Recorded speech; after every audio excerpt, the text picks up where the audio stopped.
Hello everyone, this is me Vasudev Monga and I welcome you to study IQ judiciary. और आज के इस session में we are going to understand the most important judgment of the year 2020 and also the most important judgment of this decade.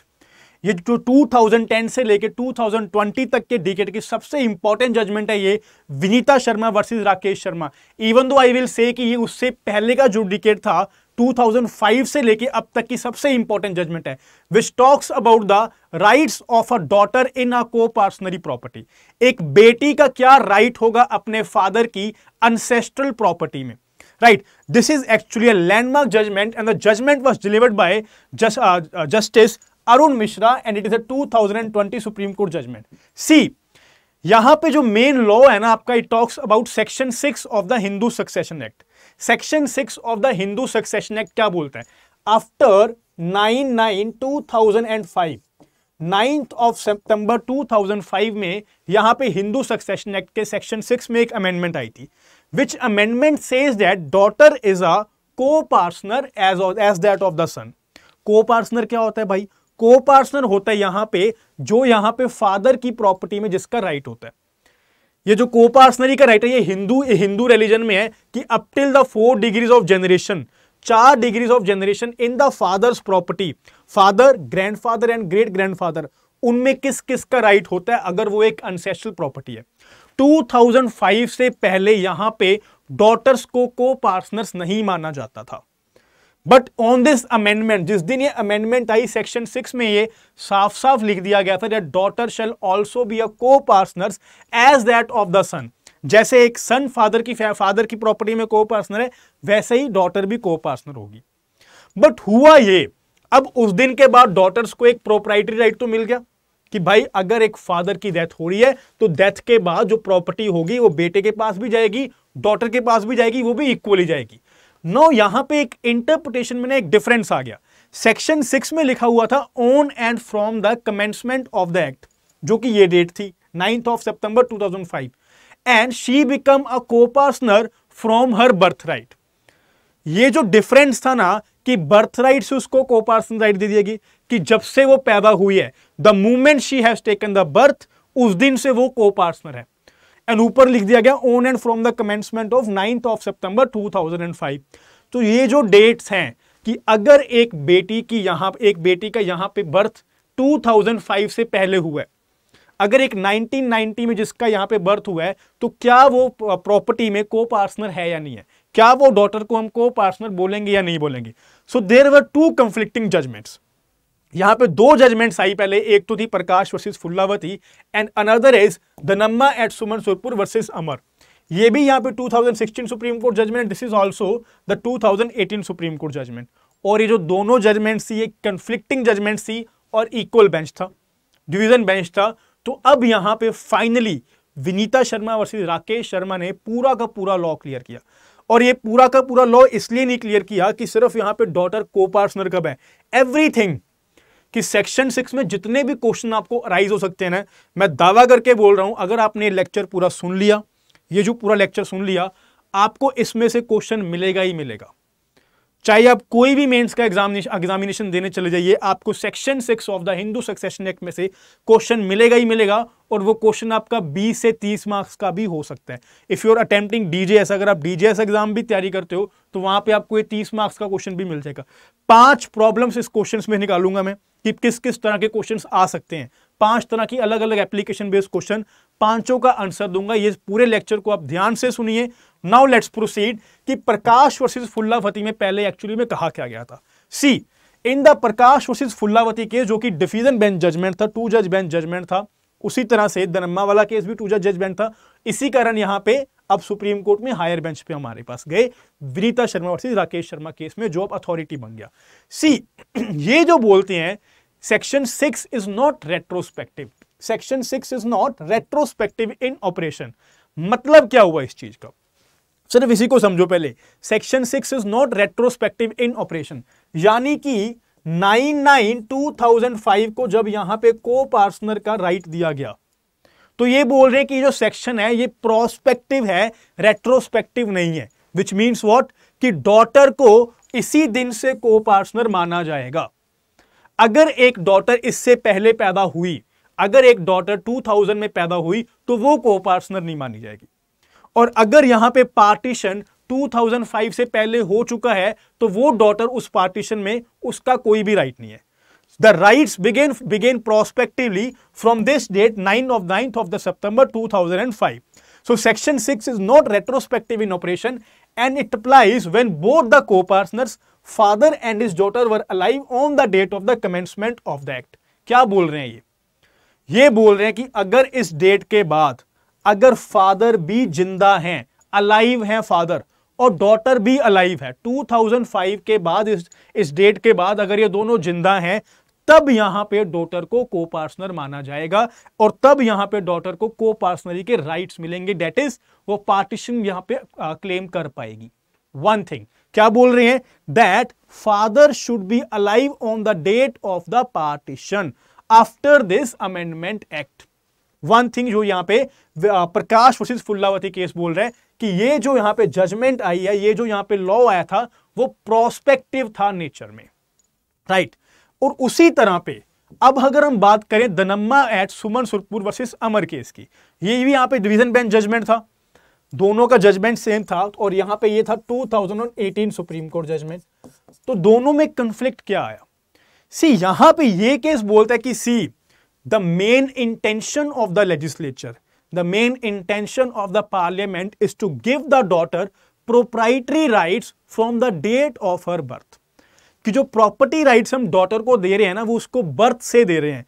कहीं पे भी law में ये नहीं लिखा हुआ कि उस दिन फादर का जिंदा होना जरूरी है. कहीं पे भी लॉ में ये नहीं लिखा हुआ कि फादर अगर जिंदा हैं 2005 से पहले या 2005 के बाद तभी ये वहां पे डॉटर को राइट मिलेगा. So it was held that the amended provision statutorily recognize the rights of the co-partners of daughters as well as since birth irrespective of the date of birth of the daughter. तो चाहे वो daughter का birth यहां पे 2005 से बाद हुआ हो या फिर 2005 से पहले हुआ हो, उसको को पार्टनर माना जाएगा. ये यहां पे ये जजमेंट बोल रही है. This section uses the word in the same manner as of the son. It should therefore be apparent that both the sons and the daughters of a co-partner have been conferred the right of becoming co-partners by birth. So it is the very factum of the birth कि यहां पे sons को और daughters को gender justice करने के लिए section 6 लेकर आए थे, जेंडर इक्वालिटी करने के लिए सेक्शन 6 लेके आए थे. And it is the factum of the very birth, जिस दिन यहां पे बर्थ हुआ, चाहे वो सन था चाहे वो डॉटर था, from that very date they are the copartners and they can claim the partition, right? So यहां पे ये क्या बोल रहे हैं कि this is a retrospective in nature, कि अगर एक पार्टीशन हो भी चुका है तो वहां पे डॉटर उसको रीओपन कर सकती है, क्योंकि यहां पे अगर पहले डॉटर को अगर उस प्रॉपर्टी में राइट नहीं मिला. एक सिंपल सा एग्जांपल दे रहा हूं, मान लीजिए फादर हैं, सन है और डॉटर है, और यहां पे 2005 से पहले पार्टीशन हो चुका था. और पार्टीशन कैसे हुआ, डॉटर को कोई राइट नहीं मिला क्योंकि 2005 से पहले उसको को पार्टनर बोला ही नहीं जाता था. तो ये क्या बोल रहे हैं कि ये जो राइट है ये रेट्रोस्पेक्टिव इन नेचर है. डॉटर अब 2005 के बाद इस पार्टीशन को रीओपन कर सकती है. This was this held in this case. तो अब हम जाते हैं इस प्रेजेंट जजमेंट में कि भाई एक्चुअली में मेन इशू क्या बन रहा है और क्या अब एट प्रेजेंट लॉ है कि डॉटर यहां पे पार्टीशन को कब कब यहां पे रीओपन करवा सकती है और डॉटर के पास अब राइट्स क्या है, right. Moving ahead, see arguments in the favour of the Phulavati case. Phulavati case क्या बोल रहा था कि ये प्रोस्पेक्टिव लॉ है कि 2005 के बाद ही डॉटर्स के पास ही राइट आए. सी the main contention here was that what, कि भाई अगर एक बार ही पार्टीशन हो चुका है, अब पार्टीशन तो 2005 से पहले, इंडिपेंडेंस के बाद 2005 से पहले पहले हजारों करोड़ों पार्टीशन हो चुके हैं, और जहां पे डॉटर्स को पार्टीशन में कुछ भी नहीं मिला क्योंकि तब तक को पार्टनर्स माना ही नहीं जाता था, राइट. तो क्या अब डॉटर सारे के सारे पार्टीशन खुलवा लेगी? अगर डॉटर को आज एक राइट चाहिए, 20-20 साल हो चुके हैं पार्टीशन हुए, तो उसमें जाके जो यहां पे पहले प्रॉपर्टीज में पार्टीशन हो चुका है क्या दोबारा खुलवाएंगे? तो ऐसे तो सुप्रीम कोर्ट के पास लाखों करोड़ों पिटीशन चली जाएंगी. So that is not the intention of the legislature. इसीलिए लॉ प्रोस्पेक्टिव है. ये पहली कंटेंशन है फुल्लावती केस के फेवर में. सी one of the main characteristics of the Hindu co-partnery is that the interest of the male deceased member survives on the death and merges in the co-partnery property. क्या ये क्या बोल रहे हैं कि सी जिस दिन एक को-पार्टनर की डेथ होती है, अगर ये फैमिली है सन एंड सन। जिस दिन फादर की डेथ हुई तो को पार्सनरी क्या बोलती है कि फादर का जो राइट था वो डिवाइड हो गया, वो पार्टीशन हो गया, क्या कहां पे आगे सर्वाइव हो गया दोनों सन्स के बीच में। And the movement that interest succeeds in the sons of the father, तो यहां पे डॉटर को अब कहां से पार्टीशन मिलेगा? जब एक बारी फादर की डेथ हो चुकी है, पहली सेक्शन फुल्लावती केस क्या बोल रहा था कि फादर का अलाइव होना जरूरी है, राइट। और ये क्या बोल रहे हैं कि अगर फादर की डेथ 2005 से पहले हो गई है तो जो उनका शेयर है वो किसके पास जाता है? बच्चों के पास जाता है। बच्चे कौन थे उससे पहले? सन्स के पास जाता था, राइट। तो once the share has been given to the sons, एक बारी पार्टीशन हो चुका है तो कोपार्सनरी प्रॉपर्टी बची नहीं, तो यहां पे डॉटर कौन से प्रॉपर्टी से कोपार्सनरी राइट मांग रही है?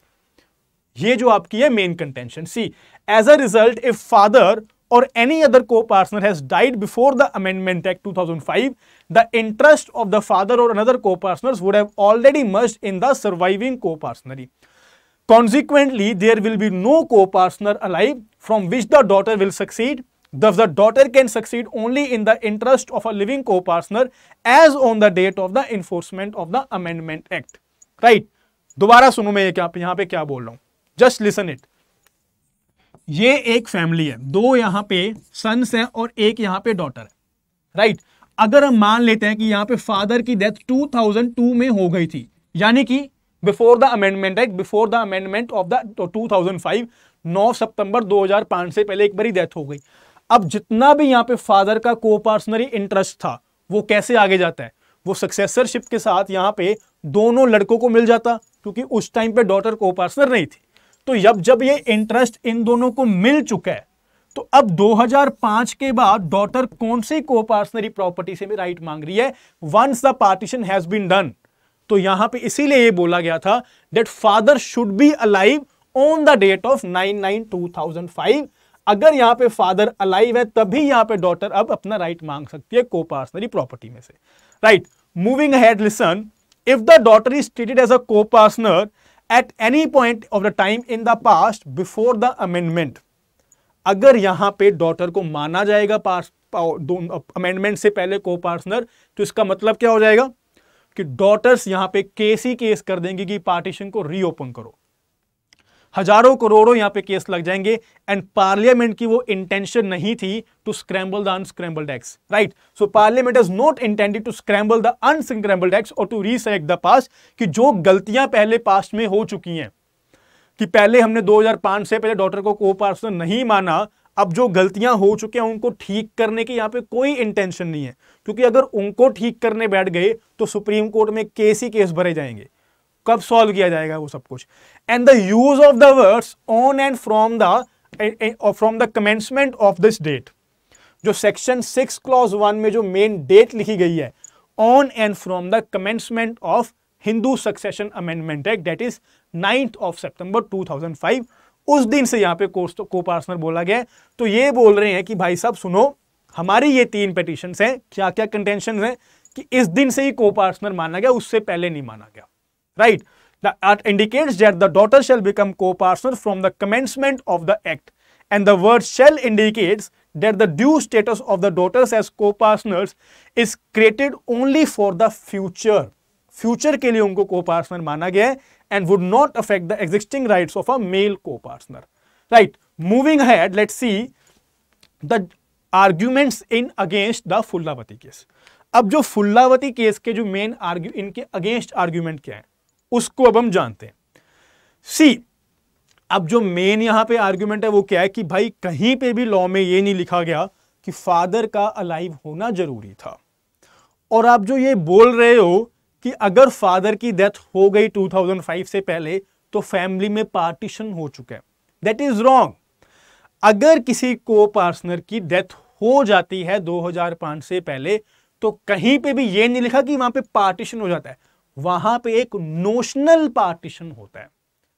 Notional partition, that is a legal fiction is created that a partition has been done before the death of that copartner. क्या मतलब है इसका, वो भी मैं आपको यहां पे डायग्राम के साथ समझाऊंगा। मेन कंटेंशन क्या है यहां पे कि फादर की डेथ होना कहीं पे भी जरूरी नहीं है, और यहां पे पार्लियामेंट की इंटेंशन ये है कि डॉटर के जो को-पार्टनरी राइट्स हैं वो उनको बाय बर्थ दिए जाएं। जिस दिन से वो पैदा हुई है उसी दिन से अपने भाई की तरह वो भी अपने फादर की प्रॉपर्टी में को पार्टनर है। So the decision in the Prakash versus Phulavati case fails to appreciate the fact that the copartner rights I by birth. वो बाय बर्थ यहां पे राइट्स दिए गए हैं। The death of any copartner does not bring an end to any copartner. क्या मतलब है इसकी? सी, अगर इसी केस में हम बात करें कि मान लो ये फादर, अगर हम इसका जो एग्जांपल यहां पे लेके चले हुए थे, इसी केस में अगर फादर की डेथ हुई है तो यहां पे प्रकाश वर्सेस फुल्लावती क्या बोल रहा था कि पार्टीशन हो गया, और पार्टीशन होने के बाद दोनों लड़कों को शेयर मिल चुका है। बट यहां पे कभी भी अगर किसी की डेथ होती है तो कोपार्टनरी प्रॉपर्टी खत्म नहीं होती, कभी भी कोपार्टनरी प्रॉपर्टी खत्म नहीं होती। It only gives the notional partition. ये नोशनल पार्टीशन क्या होता है भाई? नोशनल पार्टीशन होता है कि मान लो अगर यहां पे 2002 में ही इनकी डेथ हुई है तो ये यहां पे लीगल फिक्शन क्रिएट कर लेते हैं कि क्या डेथ होने से पहले, एक दिन पहले, एक घंटा पहले, कि यहां पे फादर की एक डेथ होने से एक घंटा पहले अगर पार्टीशन होता, अगर पार्टीशन होता मतलब डेथ होने पे नहीं हो रहा, डेथ होने से पहले ही अगर यहां पे घर पे यहां पे पार्टीशन की बात चलती, यहां पे पार्टीशन होता तो किस किस को कितना कितना इंटरेस्ट मिल जाता। सो it is not an actual partition कि यहां पे जब हम आगे इंटरेस्ट को डिवॉल्व करते हैं डेथ होने के बाद, कैसे डिवॉल्व करते हैं, हम ये प्रेडिक्ट कर लेते हैं कि यहां पे पार्टीशन पहले ही हो चुका था और जितना फादर का इंटरेस्ट होगा वो आगे आगे डिवॉल्व हो जाएगा। दैट मीन्स कोपार्टनरी यहां पे कभी भी खत्म नहीं होती किसी की डेथ होने से, किसी की भी डेथ होने से कोपार्टनरी खत्म नहीं होती। Only there is the notional partition and notional partition is not actual partition. और अगर 2005 से पहले अगर नोशनल पार्टीशन ही हुआ है, डॉटर्स क्या बोल रही हैं, 2005 से पहले अगर नोशनल पार्टीशन ही हुआ है, कोई एक्चुअल पार्टीशन नहीं हुआ, तो अब हमें जब एक्चुअल पार्टीशन 2005 के बाद कर रहे हो तो चाहे फादर की डेथ पहले हो गई थी, हमें भी राइट दे दीजिए, हम भी यहां पे को पार्टनर्स हैं आपके साथ। कंसेप्ट समझ आया क्या? 2005 से पहले अगर फादर की डेथ हुई तो फादर की डेथ होने से मतलब ये नहीं है कि पार्टीशन हो गया, यानी कि नोशनल पार्टीशन हो गया, एक्चुअल पार्टीशन नहीं हुआ। नोशनल पार्टीशन का मतलब कि हम यहां पे एक लीगल फिक्शन क्रिएट कर लेंगे कि अगर आज यहां पे पार्टीशन एक्चुअल होता तो किसको किसको कितना राइट मिलता, उसके अकॉर्डिंग हम सबको शेयर डिवाइड कर देते। बट ऐसा हुआ तो नहीं, ऐसा कभी भी नहीं हुआ। तो अब जब 2005 के बाद पार्टीशन ओपन हो ही रहा है तो हमें भी दे दीजिए उसमें से right. That was the contention of the daughters in the case of the Dalamma versus Amarwala case, right? And the second contention is कि यह जो मेन जो पर्पस है, जो मेन यहाँ पे एम है जो अमेंडमेंट लेकर आने का, वो ही डिफीट हो जाएगा अगर हम प्रकाश वर्सेस फुल्लावती केस की बात मान लेंगे कि फादर का अलाइव होना जरूरी है। इट मीन्स यहाँ पे ये क्या बोल रहे हैं कि this law is retrospective in nature, this law is retrospective in nature, कि यानी कि अगर एक डॉटर का बर्थ 1990 में भी हुआ है, डॉटर का बर्थ 1990 में भी हुआ है, फादर की डेथ मान लीजिए 2000 में हो गई, 2000 में नोशनल पार्टीशन भी हो गया, सन्स को नोशनल पार्टीशन के आधार पे पता लग गया कि हमें कितना कितना राइट मिलना है, बट एक्चुअल पार्टीशन नहीं हुआ। उसके बाद अगर 2005 के बाद अगर कोई पार्टीशन हो रहा है तो डॉटर को उसको डॉटर में भी उसको राइट मिलना चाहिए। क्यों? क्योंकि अब डॉटर्स को को-पार्टनर माना जाता है, और माना कब से जाता है? Not from this date but from the birth date, जिस दिन से वो पैदा हुई है, राइट। तो अब हम बात करते हैं यहां पे अपने डिसीजन की, मेन डिसीजन, और उसके बाद मैं आपको समझाऊंगा सेक्शन 6 क्लॉज 5 के रिगार्डिंग कि पार्टीशन किस किस तरह से हो सकता है और आज की डेट में डॉटर कौन से पार्टीशन को रीओपन करवा सकती है, राइट। तो main thing is it the parliament intended to give daughter her own rights of coparcenary at birth. जो डिसीजन क्या है कि जो मेन इंटेंशन थी वो थी भाई बाय बर्थ राइट्स देने थे, जेंडर जस्टिस करना था, सन्स को बाय बर्थ राइट मिलते हैं तो डॉटर्स को भी बाय बर्थ ही राइट मिलेगा। So it is not to reselect the past but to recognise an antecedent event for conferral rights prospectively. यहां पे सिंपली ये बात बोल दी गई थी कि भाई साहब सुनो, डॉटर हमेशा से जिस दिन से पैदा हुई है उस दिन से ही प्रॉपर्टी में को-पार्टनर है। ये जो डेट है ना, जो 9/9/2005, उस दिन तो सिर्फ हमें ये डिक्लेयर कर रहे हैं, हम एक्नॉलेज कर रहे हैं आज के दिन कि डॉटर्स भी को पार्टनर्स हैं, बट को पार्टनर्स आज से नहीं है, वो जब से उनका बर्थ हुआ उसी दिन से है। और ये आज अगर हम डिक्लेयर कर रहे हैं तो हम यहां पे किसी भी चीज को, कोई गलती को यहां पे सॉल्व नहीं कर रहे, बट हम रिकॉग्नाइज कर रहे हैं कि डॉटर्स के यहां पे राइट्स क्या हैं। द कंसेप्ट ऑफ लिविंग को पार्टनर, जो यहां पे प्रकाश वर्सेस फुल्ला फती केस में बोला गया था कि फादर का अलाइव होना जरूरी है, उसको यहां पे ओवर रूल कर दिया कि फादर का अलाइव होना कोई जरूरी नहीं है 2005 से पहले या 2005 से पहले भी, अगर बाद में भी अगर पहले कुछ नोशनल पार्टीशन हुआ, एक्चुअल पार्टीशन नहीं हुआ, तो कोई जरूरी नहीं है कि आज उसको अलाइव होना चाहिए डॉटर को राइट मिलने के लिए। So right is given to daughter on the date of the birth but is declared on 9/9/2005। जो मेन आपको एग्जाम में चीज लिखनी है, डिक्लेयर कब किया गया 9/9/2005 को, और राइट्स कब है on the date of the birth. Moving ahead listen, अब मैं बात करता हूं आपके साथ नोशनल पार्टीशन की। नोशनल पार्टीशन मैंने अभी आपको समझाया, बट आप दोबारा समझिए क्या है ये। सी, एक फैमिली है, एक यहां पे फैमिली है,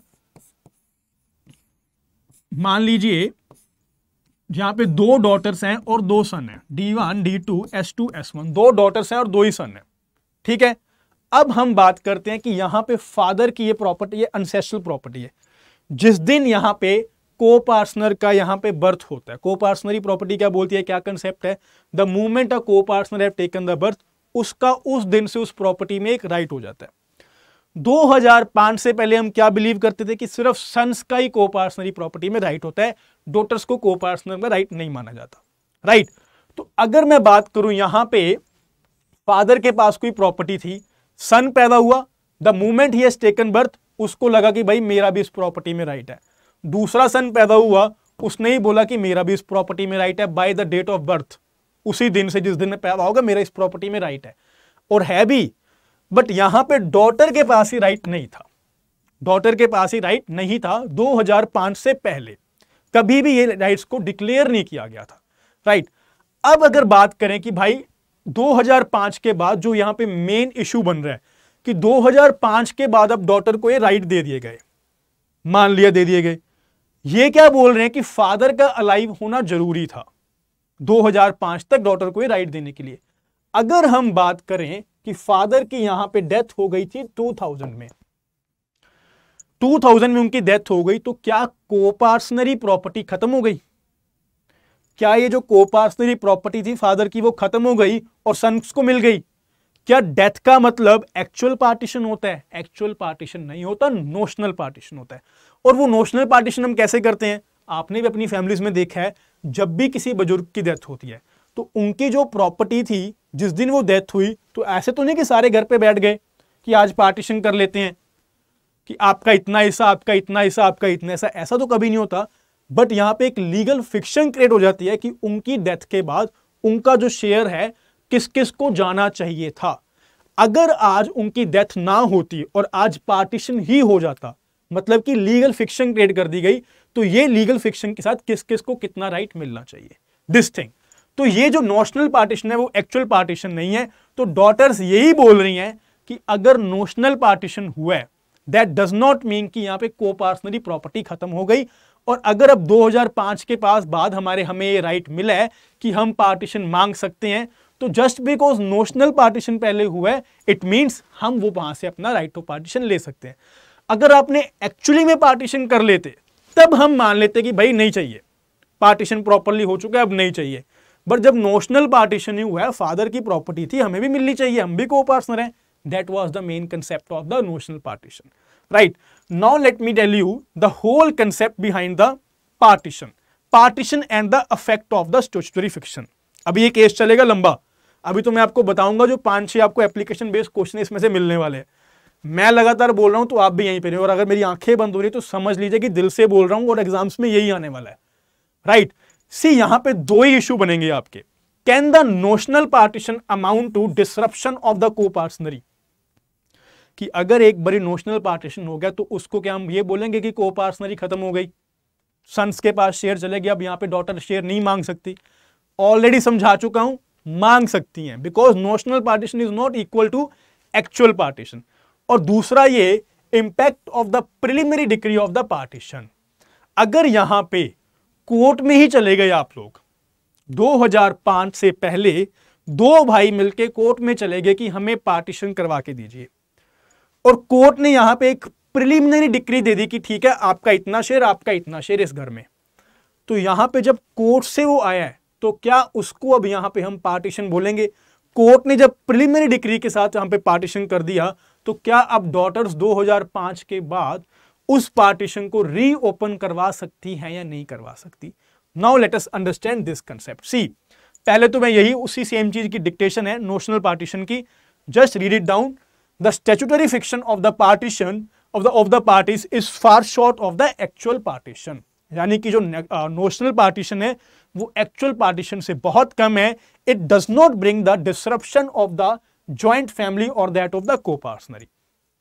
Thus, mere severance of the status by filing a suit does not bring about the partition until the date of the final decree.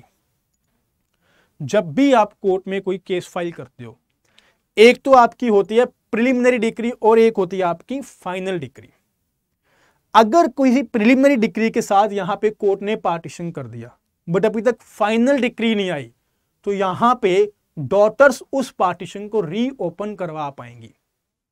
दोबारा बोल रहा हूं, मान लीजिए 2005 से पहले केस हुआ, 2005 से पहले केस हुआ, दो भाइयों में की पार्टीशन हो रहा है, राइट।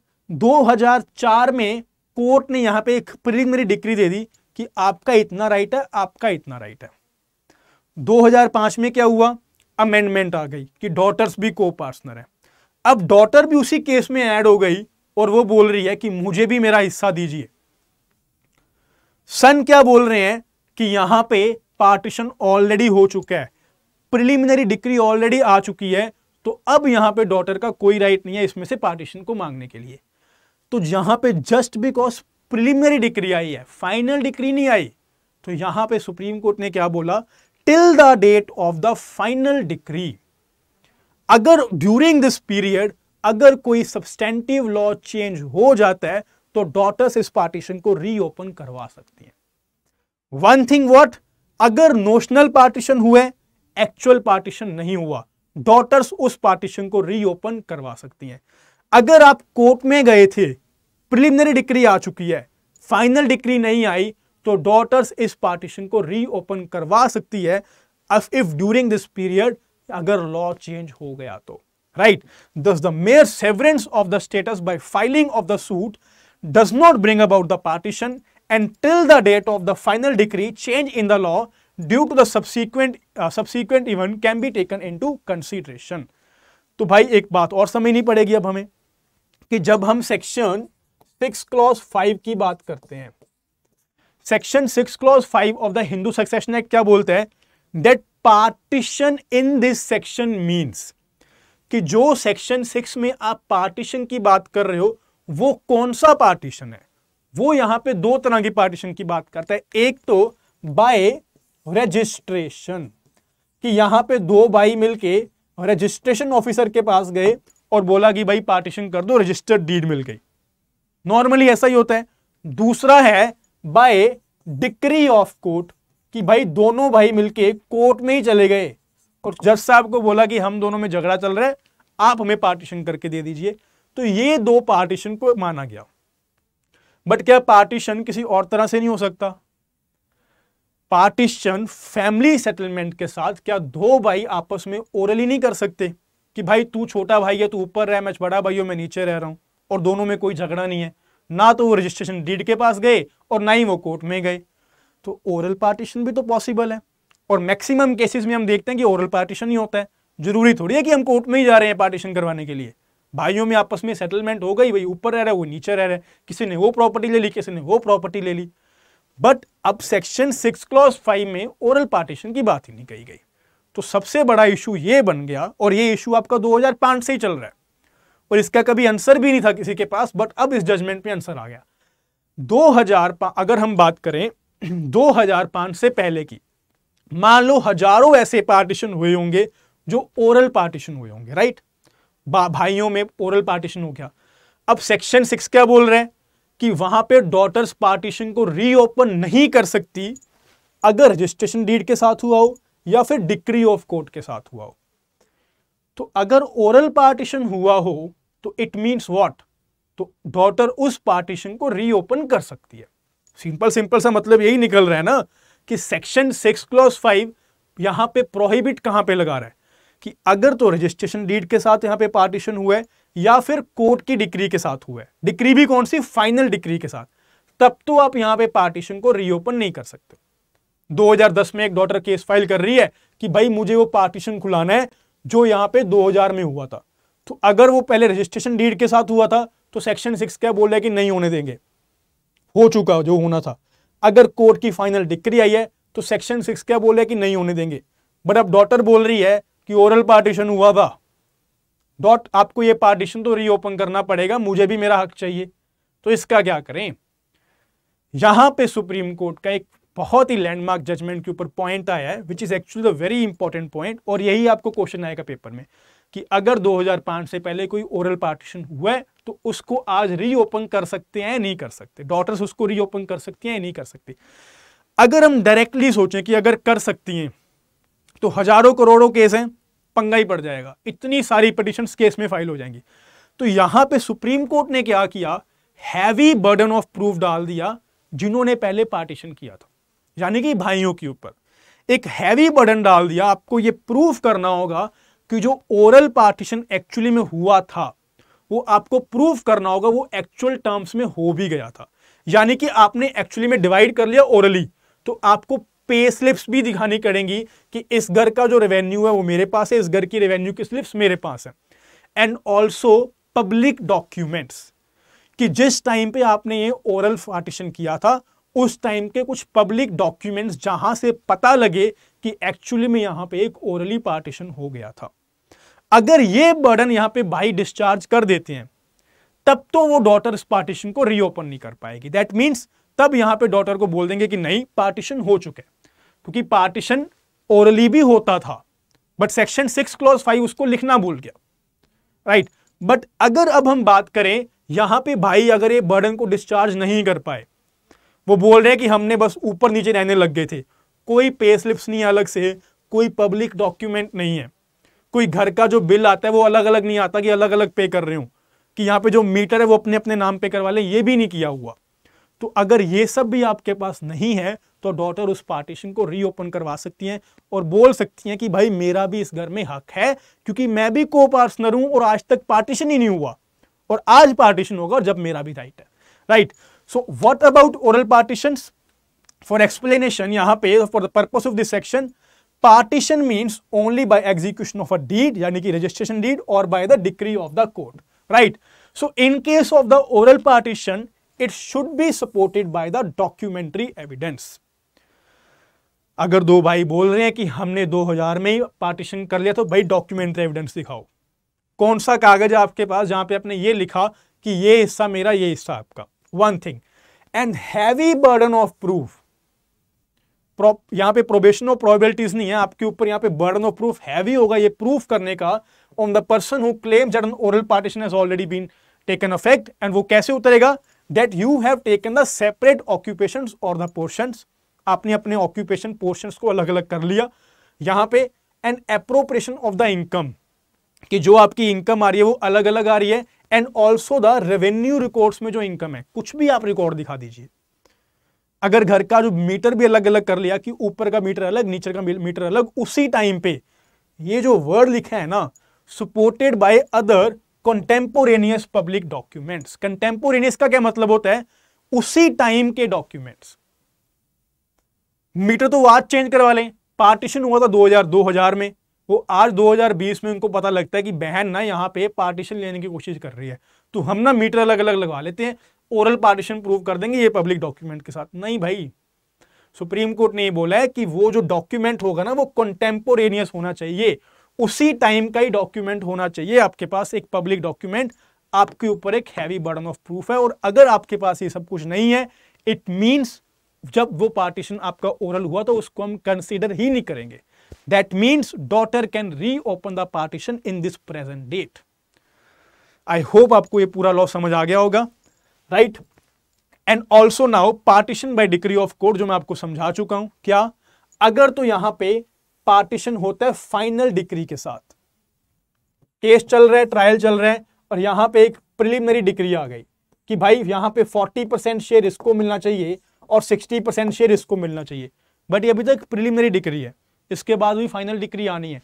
तो ड्यूरिंग दिस पीरियड, दोबारा समझो इस चीज को, केस हुआ यहां पे 2002 में बिटवीन S1 एंड S2, दो भाइयों में केस हुआ पार्टीशन का 2002 में। यहां पे 2004 में कोर्ट ने यहां पे प्रिलिमिनरी डिक्री दे दी, पार्टीशन कर दिया कि आपको इतना हिस्सा मिलेगा, आपको इतना हिस्सा मिलेगा, फाइनल डिक्री नहीं आई। और उसी के बाद 2005 में 9/9/2005 को लॉ बदल गया कि डॉटर्स को भी यहां पे हक मिलेगा। तो क्या अब डॉटर्स यहां पे ऐड हो सकती हैं कि हमें भी हिस्सा दीजिए? यस, हो सकती है, क्योंकि अभी तक प्रिलिमिनरी डिक्री आई है, और जब तक preliminary decree it means there is no proper partition. अगर यहां पे फाइनल डिक्री पहले आ जाती और उसके बाद ये लॉ बदलता, तब यहां पे डॉटर्स को पार्टीशन नहीं खुलवा सकती थी। Preliminary decree is capable of modification and there is no prohibition in passing more than one preliminary decree, क्योंकि यहां पे एक बार अगर preliminary decree आ गई है तो वो मॉडिफाई भी हो सकती है, कल को उसको मॉडिफाई करना पड़े, वो फाइनल डिक्री तो नहीं है, दैट मीन्स अभी तक पार्टीशन हुआ ही नहीं है, तो daughters can reopen that partition. But अगर फाइनल डिक्री आ गई तो यहां पे उस पार्टीशन को डॉटर्स रीओपन नहीं कर पाएंगी, right. And another is, now revision की बात करते हैं, जो आपके मेन क्वेश्चंस आएंगे। वन इज दैट को-पार्टनर डॉटर्स कब से हैं, को-पार्टनर फ्रॉम व्हेन। मेन क्वेश्चन ये आपका प्री में भी आएगा, मेंस में भी आएगा। Copartner from when? By birth, by birth, चाहे वो उनका बर्थ 1960 में हुआ, 1970 में हुआ, 1990 में हुआ, व्हेनेवर। बट ये राइट्स डिक्लेयर किए कब किए? Declared on 9/9/2005, 9/9/2005। Another thing is if oral partition, अगर 2005 से पहले कोई ओरल पार्टीशन हो जाए तो क्या 2005 के बाद डॉटर उस पार्टीशन को रीओपन करवा सकती है? यस, करवा सकती है।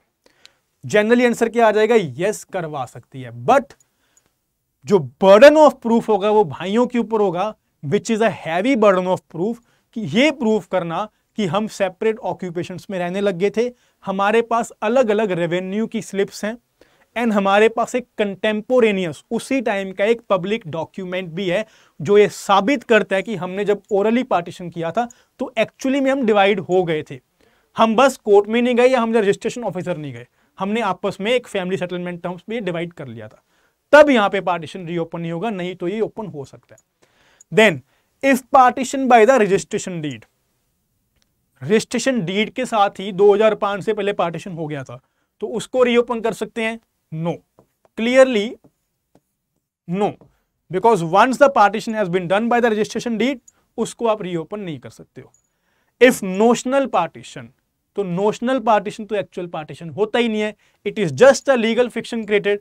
तो अगर नोशनल पार्टीशन हुआ है तो यहां पे 2005 के बाद डॉटर्स उस पार्टीशन को रीओपन करवा सकती हैं, क्योंकि एक्चुअली में अभी तक कोई पार्टीशन हुआ ही नहीं है। If preliminary decree of the partition is passed, final decree नहीं पास हुई, प्रिलिमिनरी डिक्री पास हो गई है कोर्ट के पास जाके, क्या तब यहां पे अगर लॉ चेंज हो जाए तो डॉटर्स को पार्टीशन को रीओपन करवा सकती हैं?